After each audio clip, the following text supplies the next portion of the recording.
আল্লাহ নবীর সাহাবী প্রশ্ন করেছেন, নবীজি, বান্দা কখন আল্লাহর নিকটবর্তী হয়ে যায়? নবীজি বলেছেন, বান্দা যখন সেজদা দেয় তখন আল্লাহর বান্দার মাঝে কোনো হিজাব থাকে না, একদম আল্লাহ পাকের নিকটবর্তী হয়ে যায় বান্দা যখন সেজদায় পড়ে যায়। সুতরাং নামাজ হচ্ছে নিকটবর্তী হওয়া, সালাত এটা হচ্ছে নিকটবর্তী হওয়া। নামাজ ফরজ হওয়ার কারণ হচ্ছে এই যে মানুষ আল্লাহর বান্দা বা গোলাম হিসেবে সৃষ্টি হয়েছে, তাই একমুখী হয়ে এর বন্দিগি করা এটা হচ্ছে তার স্বাভাবিক একটা প্রকৃতি। আল্লাহ রাব্বুল আলামিন এই প্রকৃতির দাবি মিটাবার জন্যই নামাজের ব্যবস্থা করেছেন। মানুষের ফিতরত, মানুষের নেচার, মানুষের ফিতরত হচ্ছে এই যে কারো না কারো কাছে মাথা নত করা, হাত জোড় করা, মাথা নত করা, সার্বভৌমত্বের মালিক কাউকে মনে করা, হাত জোড় করতে হলে, মাথা নত করতে হলে, সার্বভৌমত্বের মালিক হিসেবে কাউকে গ্রহণ করতে হলে আল্লাহর বিকল্প কেউ আছে নাকি? ইসলামের মূল দাওয়াতটা হলো ফিতরাত অনুযায়ী দাওয়াত দেওয়া হয়েছে, মানুষ যেন মাথা নত করে, গোলামি করে। এজন্য আল্লাহ রাব্বুল আলামিন বলেছেন যে আমি মানুষ এবং জিনকে সৃষ্টি করেছি, তার কারণটাই হলো মা খালাকতুল জিন্না ওয়াল ইনসা ইল্লা লিয়াবুদুন। মানুষ আর জিন জাতিকে সৃষ্টি করা হয়েছে ইবাদতের জন্য, গোলামির জন্য। ইবাদত আর গোলামি এটাই করতে হবে, গোলামি করতে হবে, দাসত্ব করতে হবে। আর এই দাসত্ব, আল্লাহর আনুগত্যই গোলামির দাওয়াত দিয়েছেন দুনিয়ার সব নবীরা। কোন নবী বলেন নাই যে আমার গোলামি করো। কেউ বলেছেন? বলেন জোরে, কেউ বলেছেন? আল্লাহ পাক বলেন, ওয়ালাকাদ বা'আসনা ফি কুল্লি উম্মাতির রাসূলা আন ইবুদুল্লাহা ওয়াজতানিবুত তাগুত। প্রত্যেক জাতির জন্য আমি রাসূল প্রেরণ করেছি, তারা মানুষকে দাওয়াত দিয়েছেন এই কথা বলে যে এক আল্লাহর গোলামি করো, তিনি ছাড়া কোনো ইলাহ নাই, আইন দাতা নাই, বিধান দাতা নাই, তার গোলামি, তার সামনে মাথা নত করে না। নামাজ হচ্ছে তাওহীদের অবশ্যম্ভাবী এক বহির্প্রকাশ। তাওহীদের জন্য তাওহীদবাদী মানুষ যারা, তাদেরকে নামাজ আদায় করতেই হবে। আকীদা বিশ্বাসের দিক থেকে তাওহীদ যদি হয় পুরা দ্বীনের মূল উৎস, তাহলে আমলের দিক থেকে নামাজ হচ্ছে পুরা দ্বীনের মূল ভিত্তি। নামাজ হচ্ছে আমলের মূল ভিত্তি, এর বাস্তবায়ন ছাড়া দ্বীন পূর্ণ হয় না। নামাজ মুমিনের কেবলমাত্র একটি উত্তম আমলই নয়, বরং নামাজ হচ্ছে ঈমানের মূল ভিত্তি। যার কাছে নামাজ নাই তার কাছে কিছুই নাই। রাসূল করিম সাল্লাল্লাহু আলাইহি ওয়াসাল্লাম বলেছেন যে নামাজ যে ব্যক্তি পড়ে না, আল্লাহ পাকের সাথে তার কোনো সম্পর্ক বাকি থাকে না। সুতরাং এই নামাজটা হচ্ছে এই যে একমাত্র একাগ্র চিত্তে আদবের সাথে আল্লাহর সামনে রুজু হয়ে যাওয়া। কোরআনে কারীম বলছি, মুনিবিনা ইলাইহি ওয়াত্তাকুহু ওয়াকিমুস সালাতা ওয়া লা তাকুনু মিনাল মুশরিকিন। তোমরা আল্লাহর দিকে রুজু হয়ে যাও এবং তাকে ভয় করে অন্যায় কাজ থেকে বিরত থাকো, আর নামাজ কায়েম করো, মুশরিকদের অন্তর্ভুক্ত হয়ে যেও না। নামাজ কায়েম করা, নামাজের আদেশ কোরআনে কারীমের মধ্যে আল্লাহ পাক বহু জায়গায় করেছেন। ঈমানের পর নামাজই হচ্ছে সবচেয়ে বড় জরুরি। একজন মানুষ ঈমান আনলো, যেমন কালকে একজন ঈমান এনেছে, ঈমান আনার সাথে সাথে তার প্রথম কাজ কি বলুন? বলেন, প্রথম কাজ কি? ফজরের নামাজের আগে একজন ইসলাম কবুল করলেন, তার প্রথম দায়িত্ব নামাজকে আদায় করে দেওয়া, ফজরের নামাজ পড়া। জোহরের আগেই কেউ ঈমান আনলো, তার প্রথম দায়িত্ব জোহরের নামাজ আদায় করা। আসরের নামাজের আগে ঈমান এনেছে, তার প্রথম দায়িত্ব হলো আসরের নামাজ আদায় করা। তার মানে হলো ঈমান আনার পর একজন ইমানদারের প্রথম দায়িত্ব হচ্ছে নামাজ। গুরুত্বপূর্ণ বিষয়, খুব ভালো করে শুনতে হবে, ইয়াদ রাখতে হবে প্রত্যেকটি মুসলমানের। এই নামাজ কি জিনিস, কেমনে আদায় করতে হবে, আদায় না করলে কি হবে, গুরুত্বপূর্ণ এই কথাগুলি প্রত্যেকের স্মরণ রাখতে হবে। কিয়ামতের দিন মানুষ যে জাহান্নামে যাবে, জাহান্নামের জন্য, জাহান্নামে যে সব কারণে যাবে তার মধ্যে বড় কারণ কালকে বলেছিলাম, দেখি মনে আছে নাকি, বড় কারণ কয়টা? কয়টা? আলহামদুলিল্লাহ মনে আছে। আল্লাহ রাব্বুল আলামিন বলেন, ইয়াতাসাআলুনা আনিল মুজরিমিন, কিয়ামতের দিন অপরাধীদেরকে জিজ্ঞেস করা হবে, মা সালাকাকুম ফি সাকার, জাহান্নামে কেন আসছো? জবাবে তারা বলবে, ক্বালু লাম নাকু মিনাল মুসাল্লিনা ওয়া লাম নাকু নুতঈমুল মিসকিন, নামাজ পড়ি নাই আর এতিম মিসকিনদের খেতে দেই নাই, এই কারণেই জাহান্নামে এসেছি। কল নাউযুবিল্লাহ। নামাজ যারা পড়বে না জাহান্নামে যেতে হবে। কোথায় যেতে হবে? আকীদাগত দিক থেকে ঈমান হলো তাওহীদের স্বীকৃতি, আর আমলের দিক থেকে নামাজ হচ্ছে তাওহীদের বহিঃপ্রকাশ। আপনি মুসলমান তা প্রমাণ হবে নামাজ দিয়ে। নামাজহীন ঈমানের দাবি মূল্যহীন। যার নামাজ নাই তার ঈমানের দাবি করার কোনো মূল্যই নেই। অনেক এরকম কথা বলে, হুজুর আমি মানুষটা নিতান্ত খারাপ না, যাই মনে করেন, গ্রামে রাস্তা বানাইছি, ব্রিজ করে দিয়েছি, কালভার্ট করেছি, এতিম মিসকিনরে তাও মাঝে মধ্যে খাবার দেই, বিধবারে কাপড় চোপড় দেই, মানুষটা আমি নিতান্ত খারাপ না, তবে এই মাঝে মধ্যে একটু নামাজ পড়ি না, তাতে কি আমার ঈমান নষ্ট হয়েছে নাকি? আমি বলি, ভাই ঈমানই তো নাই, নষ্ট হবে কি? ঈমান থাকলে না নষ্ট হবে? ঈমান নাই। সুতরাং একজন মুসলমান যদি নামাজ না পড়ে, নিজেকে মুসলমান বলে দাবি করার কোন হক তার না, দাবি করার অধিকার না। নামাজ হচ্ছে জিন্দেগি, নামাজটাই মূলত জিন্দেগি। নামাজটা কি? জিন্দেগি।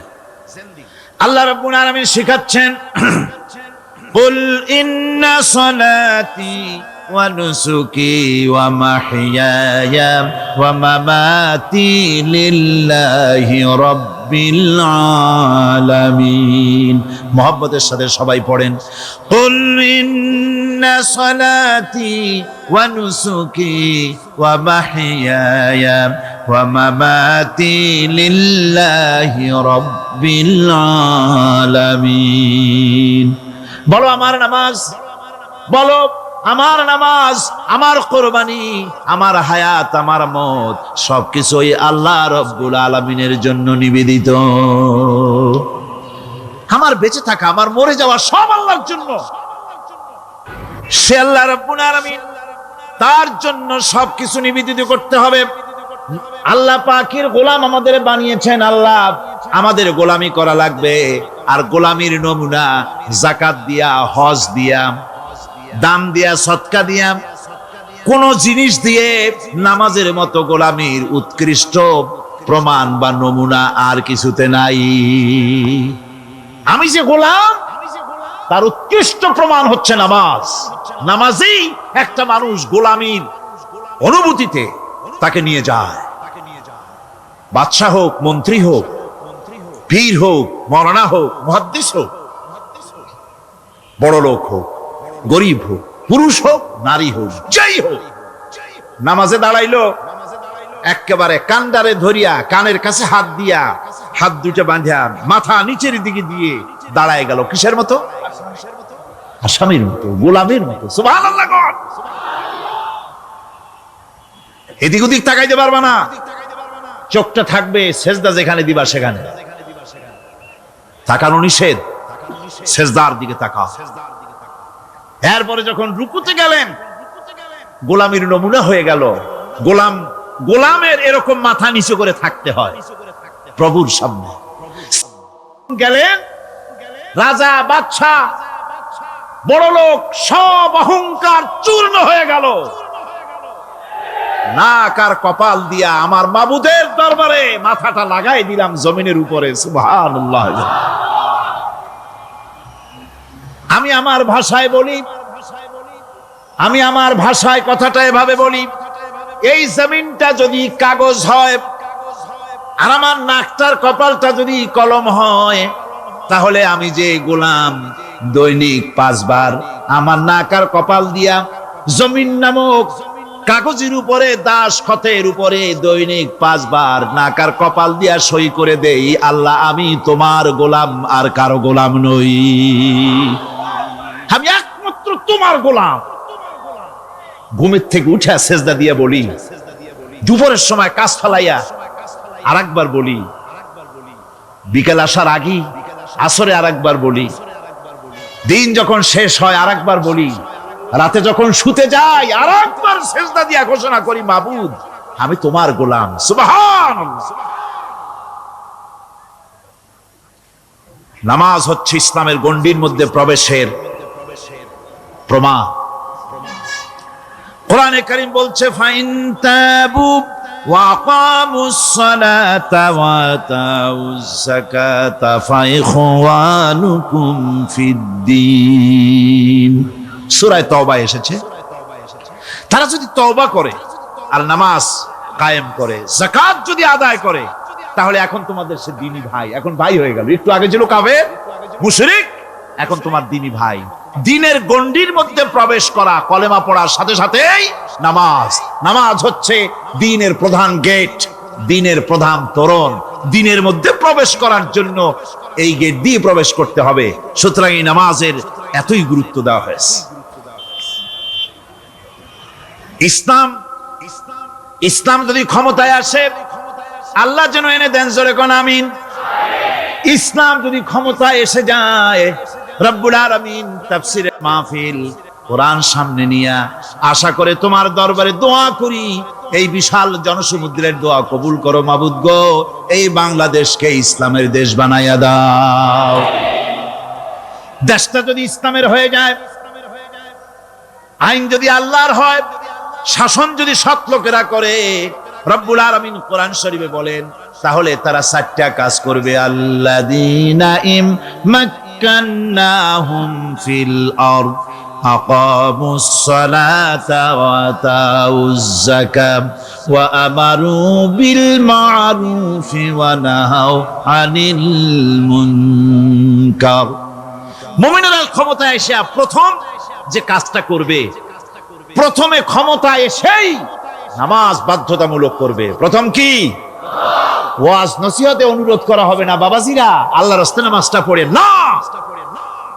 রেডিও এবং টেলিভিশনের মাধ্যমে রাষ্ট্রপ্রধান অর্ডার করে দিবেন, যারা আকেল বালিগ সকলের জন্য নামাজ বাধ্যতামূলক, নামাজ পড়তেই হবে, এটা অর্ডার।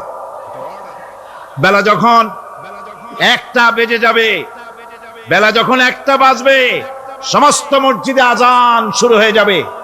আজানের সাথে সাথে অফিস, আদালত, কল কারখানা, ক্ষেত খামার, শিক্ষাঙ্গন সব ডেডলক হয়ে যাবে। আধা ঘন্টার জন্য বন্ধ হয়ে যাবে। যারা মুসলমান অফিসে, কলেজে, ইউনিভার্সিটিতে, সর্বত্র তারা নামাজের জন্য প্রস্তুতি নেবেন। আধা ঘন্টার ভিতরে নামাজ আর খানা সেরে আবার কলেজ চলবে, বিশ্ববিদ্যালয় চলবে, কল চলবে, কারখানা চলবে, ক্যান্টনমেন্ট চলবে, সেক্রেটারিয়েট চলবে, সব আপন গতিতে চলতে থাকবে। আল্লাহর রহমত, বরকত আকাশ ফেরে নাজিল হয়ে যাবে। আর এই অর্ডার যে দেওয়া হবে, নামাজ পড়বেন, নামাজ পড়বেন সেখানে।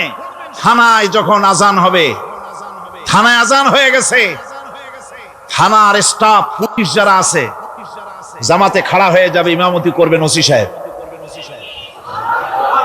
এসপির অফিসে এসপি সাহেব ইমামতি করবেন, ডিসি সাহেব তার অফিসে ইমামতি করবেন, মন্ত্রী সেক্রেটারিয়েট ইমামতি করবেন, প্রেসিডেন্ট বঙ্গভবন ইমামতি করবেন, বিশ্ববিদ্যালয়ের ভাইস চ্যান্সেলরের ইমামতিতে সে জায়গার মুসলমান ছাত্র ছাত্রী, শিক্ষক শিক্ষয়িত্রী এক জামাতে নামাজ আদায় করবে। এই যদি হয় চিত্র দেশের, অপরাধ থাকবে? থানায় ওসি সাহেব নিজেই যদি জামাতের ইমামতি করেন, এইভাবে নামাজ আদায় করেন পুলিশদের নিয়ে জামাতে, ঘুষ আর খাবে তারা? এসপি সাহেবের অফিসে, ডিসি সাহেবের অফিসে মন্ত্রীরা যদি ভাবে নামাজ কায়েম করে, তাহলে কি অন্যায় অপরাধ কিছু থাকবে সমাজে? থাকবে না। সুতরাং নামাজ বাধ্যতামূলক করে দেওয়া হবে। নামাজ বাধ্যতামূলক, সকলকে নামাজ পড়তে হবে। নামাজ হচ্ছে অপকর্মের প্রতিবন্ধক। নামাজ পড়লে অন্যায় কাজ থেকে বাঁচার পর, অন্যায় থেকে বাঁচাই কিসে? নামাজ। আল্লাহ রাব্বুল আলামিন বলেন, উতলু মা উহিয়া ইলাইকা মিনাল কিতাবি ওয়া আকিমিস সালাম ইন্নাস সালাতা তানহা আনিল ফাহশাই ওয়াল মুনকার। হে নবী, এই কিতাব তেলাওয়াত করো, যা তোমার প্রতি অবতীর্ণ করা হয়েছে, এই কিতাব তেলাওয়াত করো আর নামাজকে প্রতিষ্ঠা করো। নিঃসন্দেহে নামাজ মানুষকে পাপাচার থেকে বাঁচায়া দেয়। অশ্লীলতা, পাপাচার থেকে মানুষকে বাঁচায় কে? জোরে চিল্লায় কোন কে? নামাজ। এই নামাজ মানুষকে অন্যায় কাজ থেকে বাঁচায় দেয়। নামাজ যে মানুষকে অন্যায় কাজ থেকে বাঁচায়, কেমনে বাঁচায়? আমরা যে নামাজ পড়ি, এই নামাজে তো আমাদেরকে অন্যায় কাজ থেকে বাঁচাইতে পারে না। নামাজি বহুত মানুষ আছে অন্যায় করে, করে কিনা? কোন না করে না? করে। নামাজি অথচ অন্যায় করে।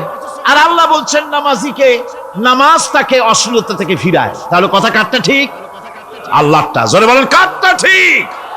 অবশ্যই আমার আল্লাহর কথা হক। আমি ভুল করতেছি, আমি যেন কোথাও ভুল করতেছি, সামথিং ইজ রং, কোথাও যেন আমরা ভুল করে বসতেছি, সেই ভুলটা কি আমরা আবিষ্কার করতে চেষ্টা করবো ইনশাআল্লাহ। প্রথম যে কথাটা সেটা হচ্ছে এই যে আমরা যা নামাজে পড়ি আমরা তা বুঝি না। কথা ঠিক কিনা?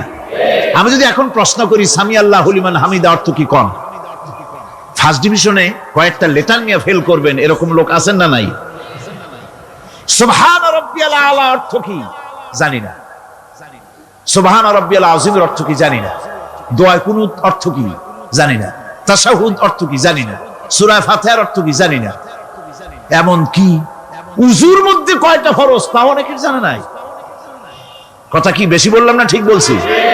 একজনের জিজ্ঞেস করলো, মিয়া উযুতে কয় ফরজ? কয় হুজুর কি মনে করেন এটা বুঝি জানি না, এটা তো সাধারণ ব্যাপার, বলেন না কয় ফরজ? কয় উযুতে তো 17 ফরজ। কি কি? কয় হাত ধোয়া, পাও ধোয়া, মুখ ধোয়া, নাক ধোয়া, চোখ ধোয়া, জিহ্বা ধোয়া, মাথা ধোয়া। বলতে বলতে গুনে দেখা গেল প্রায় 19টার মতো বলছে। বলা হলো, মিয়া বললেন আপনি উযুতে ফরজ 17টা, কইলেন আপনি 19টা। কয় হুজুর জানি আরো, বলি না আপনাদের ভয়তে। উযু জানে না, নামাজ জানে না, তাকে এই নামাজ কেমনে ফিরাবে অন্যায় কাজ থেকে? কথা বুঝতে পেরেছেন? নামাজে আল্লাহু আকবার বললাম, এরপরে সানা পড়লাম, তারপরে সূরা ফাতিহা পড়লাম। সূরা ফাতিহার ভিতরে যে সমস্ত কথাগুলি বললাম সেই কথাগুলি বুঝি না, কি বলেছি তাও জানি না। এরপরে সুবহান রাব্বিয়াল আলা বলেছি, সুবহান রাব্বিয়াল আযীম বলেছি, সামি আল্লাহু লিমান হামিদা বলেছি, অর্থ কি জানি না। আল্লাহ তা শুনতে পান, যে ব্যক্তি আল্লাহর প্রশংসা করেন তিনি তা শুনতে পান। নামাজের মধ্যে আইডিয়া দেওয়া হচ্ছে, তুমি যে আল্লাহর জন্য নামাজ পড়তেছো, প্রশংসা করতেছো, এটা এমন নয় যে আল্লাহ পাক দেখছেন না বা শুনতেছেন না। তুমি যা বলতেছো, প্রশংসা করতেছো, আল্লাহ পাক তা শুনতে পাচ্ছেন। সামি আল্লাহু লিমান হামিদা।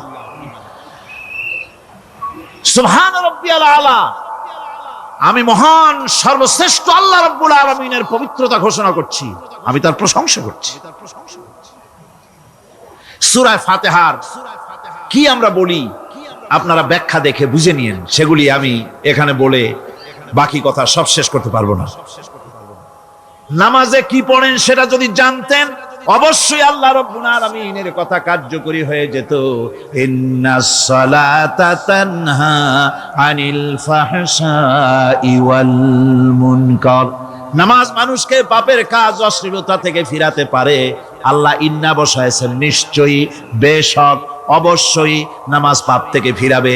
কিন্তু কেমনে ফিরাবে নামাজ তো বুঝি না, নামাজ তো বুঝি না। খালি সেজদা দেয় জনমের মতো। আর সেজদা কি? নামাজে যদি দেখে ইমাম দেরি করতেছে, আত্তাহিয়াত পড়তে দেরি হয়ে যাচ্ছে, পিছন থেকে সিগন্যাল মারে, ঠিক কিনা?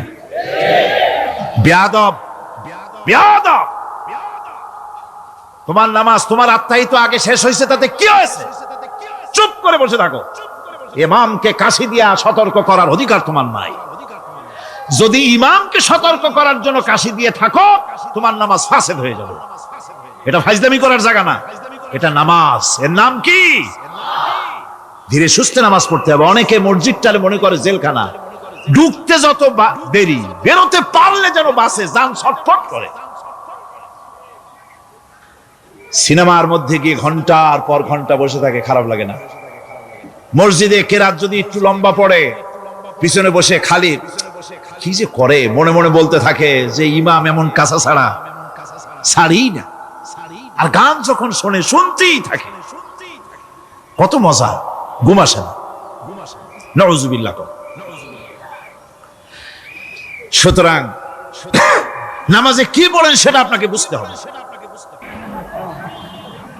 সঠিকভাবে নামাজ পড়ার পরও যদি কোনো মানুষের সঠিকভাবে, ভালো করে শোনেন, সঠিকভাবে নামাজ পড়ার পরেও যদি কোনো মানুষ পাপের থেকে না ফেরে, তাহলে বুঝতে হবে একথা, পানি আর সাবান দিয়া কাপড় ধুলে কাপড়ের ময়লা যাবে, কিন্তু পানি আর সাবান দিয়া কয়লা জনমের মতো ধুইলেও কয়লার ময়লা যাবে না।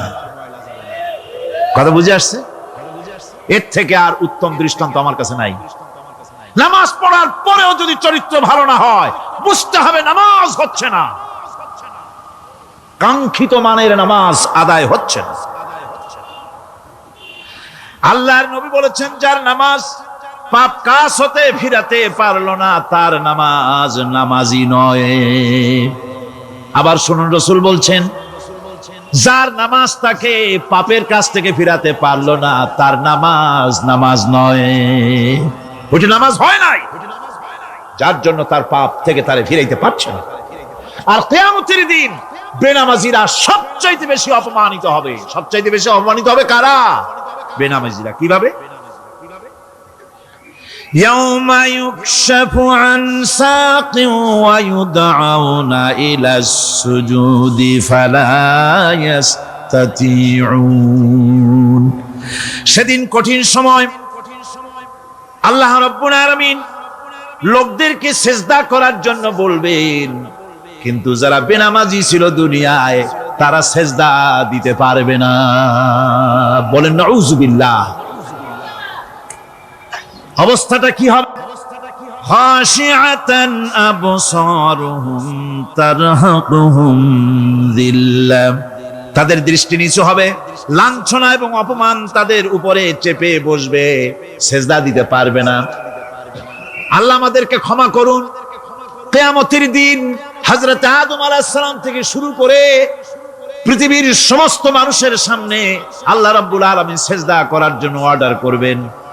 যারা নাকি বেনামাজি, ওরা আল্লাহর দরবারে সেদিন সিজদা দিতে পারবে না, লাঞ্ছিত, অপমানিত হবে। জোরে বলেন নাউযুবিল্লাহ।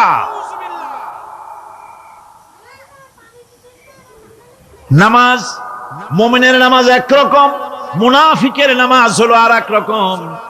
মুনাফিকরাও নামাজ পড়ে, পড়ে কিনা কোন? মুনাফিকেরাও নামাজ পড়ে। মুনাফিকেরা যখন নামাজ পড়তে যায়, আল্লাহ রাব্বুল আলামিন বলতেছেন, ওয়া ইযা কামু ইলাস সালাতি কামু কুসালা। মুনাফিকেরা যখন নামাজ পড়তে দাঁড়ায়, নামাজে আসে ঠিক তারা, কিন্তু নামাজের জন্য দাঁড়ায় খুব শৈথিল্য ভারে, শৈথিল্য ভাবে দাঁড়ায়, কাহিলি, সুস্তি, এ জায়গা চুলকায়, পায়জামা ধরে টান দেয়, টুপিটা ঘুরে আয়, এদিক ওদিক তাকায়। মুনাফিকের নামাজ দেখলেই ঠিক পাওয়া যায় যে বেটা মুনাফিক। এইভাবে সে দাঁড়ায়। তার নামাজটা কি জন্য? ইউরাউনান নাসা ওয়া লা ইয়াযকুরুনাল্লাহা ইল্লা কালিলা। তাদের নামাজ হচ্ছে মানুষকে দেখাবার নামাজ। নাউযুবিল্লাহ। এখন দেখবেন এই মৌসুম আসছে, নামাজের মৌসুম, বেনামাজিদের নামাজের মৌসুম। জনসভা হচ্ছে, নির্বাচন আসতেছে, নামাজে রক্ত হয়ে গেছে, তাড়াতাড়ি আজান হয়ে গেল। টুপি না থাকলে রুমাল একটা মাথায় দিল, উজু আছে কি না আছে, আল্লাহু আকবার, যা আছে কপালে হয়ে যাক। মানুষকে দেখাবার জন্য এরা নামাজ পড়ে। এরা আল্লাহর শরণার্থে নামাজ খুব কম লোকই করে। এরা হচ্ছে মুনাফিক। দুনিয়া এবং আখিরাতে কল্যাণের জন্য একমাত্র মাধ্যম হচ্ছে নামাজ। দুনিয়াও যদি কল্যাণ চাই, আখিরাতেও যদি কল্যাণ চাই, তাহলে এর জন্য কি করতে হবে? কি করতে হবে? আমার কথা নয়, আল্লাহ রাব্বুল আলামিনের কথা শুনুন। রব্বুল আলামিন বলেন, ক্বাদ আফলাহাল মুমিনুন আল্লাযীনা হুম ফি সালাতিহিম খাশিউন ওয়াল্লাযীনা হুম লিয-যাকাতি ফাঈলুন ওয়াল্লাযীনা হুম লিফুরুজিহিম হাফিজুন। নিশ্চিতভাবে সেই সব মুমিন কল্যাণ লাভ করবে, নিশ্চিতভাবে। তারা হচ্ছে ওই সব লোক যারা নিজেদের নামাজ ভীতি মিশ্রিত, বিনয় ভাবে, ভীতি মিশ্রিত অবস্থায় বিনয়ের সাথে যারা নামাজ আদায় করে, যারা বেহুদা কাজ থেকে বিরত থাকে, যারা যাকাতের পন্থায় কর্মতৎপর হয়, আর যারা নিজের লজ্জাস্থানকে হেফাজত করে। এরপরে আল্লাহ পাক বলেন, ওয়াল্লাযীনা হুম লিআমানাতিহিম ওয়া আহদিহিম রাউন ওয়াল্লাযীনা আলা সালাওয়াতিহিম ইউহাফিজুন ওয়াল্লাযীনা আলা সালাতিহিম হাফিজুন। আর যারা তাদের আমানতকে পূর্ণ করে, আমানত এবং তাদের ওয়াদা চুক্তি পূর্ণ করে, এবং যারা নিজেদের নামাজ সমূহকে পূর্ণভাবে হক আদায় করে নামাজ পড়ে, নামাজের যারা হেফাজত করে, এরা কারা? এরা হচ্ছে উলাইকা হুমুল ওয়ারিসুন আল্লাযীনা ইয়ারিসুনাল ফিরদাউসা হুম ফিহা খালিদুন। এরা হচ্ছে সেই সব লোক, এরা উত্তরাধিকার হচ্ছে জান্নাতের উত্তরাধিকার, জান্নাতুল ফিরদাউসে আল্লাহ রাব্বুল আলামিন এই গুণ বিশিষ্ট লোকদের জন্য জায়গা করে দিবেন। জোরে কোন সুবহানাল্লাহ। নামাজকে পড়তে বলা হয়নি, কোরআন শরীফে বলা হয়েছে নামাজ কায়েম করো। কি বলা হয়েছে কন্ত দেখি? নামাজ কায়েম করো, নামাজ পড়ো। এই কথা কিন্তু কোরআন শরীফে কোনো জায়গায় আছে নাকি? এখন কায়েম করা কারে বলে? একটা গুরুত্বপূর্ণ আরেকটি বিষয়। নামাজ কায়েম করতে বলা হয়েছে। কায়েম কি? কায়েমটা হচ্ছে দৃষ্টান্ত স্বরূপ বলা যায় যে জিনিসটা সমাজে প্রতিষ্ঠিত আছে ওইটারে বলে কায়েম হওয়া, আর যেটা প্রতিষ্ঠিত নাই ওটা কায়েম নাই। কায়েম মানে হলো প্রতিষ্ঠিত থাকা। যেমন আমাদের দেশে, আমাদের সমাজে নারী পুরুষ শিশু বৃদ্ধ সকলেই কাপড় পরা, শাড়ি পরা, লুঙ্গি পরা, এই কাপড় পরাটা কায়েম আছে, প্রতিষ্ঠিত আছে না নাই? যার কারণে কাপড় পরা সমাজে কায়েম আছে বলে উলঙ্গ মানুষ সমাজে খুঁজে পাওয়া যায় না, পাগল ছাড়া। ঠিক কিনা? একটা বাচ্চাকেও যদি উলঙ্গ হতে বলেন এখানে, 5 বছর 6 বছরের একটা বাচ্চাকেও, সে কিন্তু রাজি হবে না। ঠিক কিনা? যেহেতু কাপড় পরা সমাজে প্রতিষ্ঠিত আছে সেহেতু উলঙ্গ মানুষ পাওয়া যায় না, কাপড় পরাটাই এখানে প্রতিষ্ঠিত। সুতরাং এখন অবস্থাটা এই হয়েছে, কাপড় পরা প্রতিষ্ঠিত আছে বলে কোন উলঙ্গ মানুষ এসে যদি এই মঞ্চে দাঁড়ায় আর বলে আমাকে একটু বক্তৃতা করতে দেন, আপনারা কি করবেন? মঞ্চে তো উঠতেই দিবেন না। উলঙ্গ মানুষ যদি কোনো চাকরি নিতে যায় ইন্টারভিউতে, তাকে লাইনে দাঁড়াইতে দেবে? দেবে না। এমনকি উলঙ্গ হয়ে যদি বাড়িতে প্রবেশ করে তার বউ দূর দূর করে তাড়ায় দেবে। ঠিক কিনা? যেহেতু সমাজের ভিতরে কাপড় প্রতিষ্ঠিত আছে, সেই জন্য এই উলঙ্গ মানুষ পাওয়া যায় না। অনুরূপ ভাবে নামাজ যদি প্রতিষ্ঠিত হতো সমাজের ভিতরে, তাহলে বেনামাজি খুঁজে পাওয়া যেত না। চাকরি করতে গেলে সেখানে নামাজ মানদণ্ড হয়ে যেত, নামাজ পড়ে কিনা তা দেখে নেওয়া হতো।